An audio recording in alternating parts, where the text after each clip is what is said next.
ये पानीपत का वही धरती है जहाँ भारत के इतिहास की दिशा बदल गई थी और इसी धरती पर स्थित है इब्राहिम लोदी का मकबरा, एक ऐसा स्थान जो एक अंत और एक शुरुआत दोनों का गवाह है। यहीं पे ख़त्म हुआ था दिल्ली सल्तनत का शासन और शुरू हुआ था एक नया युग।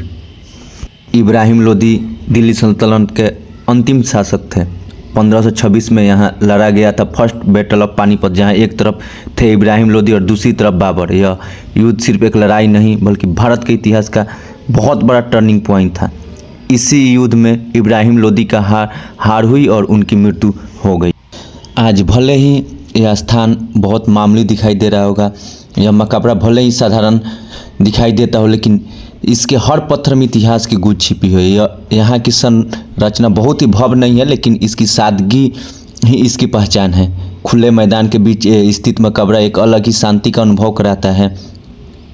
इस मकबरे की वास्तुकला अफगान शैली का एक सरल उदाहरण है और इसका इतिहास इसमें आप पढ़ सकते हैं जो लिखा हुआ है। इब्राहिम लोदी का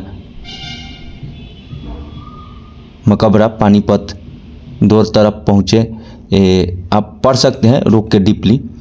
और जो अफ़गान शैली का एक सरल उदाहरण है, यहाँ ना तो कोई ज़्यादा नक्काशी है और ना है कोई भव्य गुंबद है, बल्कि एक साधारण चबूतरे पर बना हुआ सरल और शांत संरचना है।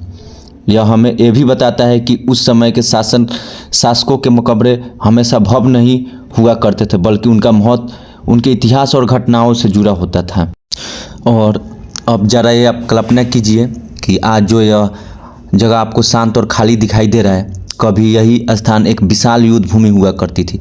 चारों ओर फैली हुई सेना, हजारों सैनिक, घोड़ों की तेज आवाज़ टप टप की और आसमानों में उड़ती धूल। इब्राहिम लोदी अपने शाही वस्त्रों में एक विशाल सेना के साथ यहीं कहीं खड़े हुआ करते थे उस टाइम, और आज यहाँ इनका मकबरा है।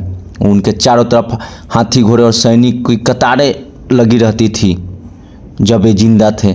और आज एक आप देख सकते हैं शांत में बहुत एकांत इनका मकबरा है। ना तो इनका जितना उस टाइम नाम था, और इन्हीं के मरने के बाद एक मुग़ल का शुरुआत हुआ था और एक उर्दू में या फारसी में कोई कुछ लिखा हुआ था। और आप कल्पना कीजिए कि यह वही स्थान है जहाँ हजारों सैनिक एक दूसरे के आमने सामने खड़े थे। घोड़ों की आवाज़, तलवारों की टकराहट और युद्धों की चीख। इब्राहिम लोदी अपनी पूरी सेना के साथ इस युद्ध में उतरे थे, लेकिन बाबर की रणनीति और तोपों को इस्तेमाल ने युद्ध का रुख बदल दिया और अंत में इब्राहिम लोदी यहीं वीरगति को प्राप्त हुए। उनकी हार के साथ साथ एक युग समाप्त हो गया और आज यह स्थान इतिहास का एक शांत साक्षी की तरह खड़ा है। यहाँ ना कोई शोर है, ना कोई भीड़, बस एक सन्नाटा जो अपने अंदर सदियों पुरानी कहानी छिपाए हुए है। जो भी यहाँ आता है वह सिर्फ एक मकबरा नहीं देखता, बल्कि इतिहास को महसूस करता है।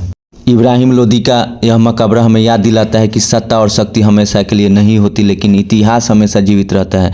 पानीपत की यह धरती आज भी उस युद्ध की गवाह है जिसे भारत की दिशा बदल दी थी, और यह मकबरा उसी कहानी का अंतिम अध्याय है। इतिहास कभी मरता नहीं, वह सिर्फ खामोश हो जाता है। और अंत में हम यही कहेंगे कि जहाँ कभी बादशाहों का हुक्म चलता था, आज वहाँ सिर्फ हवाओं का सन्नाटा बोलता है। जो कल तक तख्त पर राज करता था, आज उसी का नाम पत्थरों पर रोता है। समय की एक ही सच्चाई है, न ताज रहता है न तख्त रहता है, बस कहानी रह जाती है और इतिहास कहता है। बादशाह मिट जाते हैं पर उनका अंतिम इतिहास लिख दिया जाता है। तो जय हिंद, जय भारत।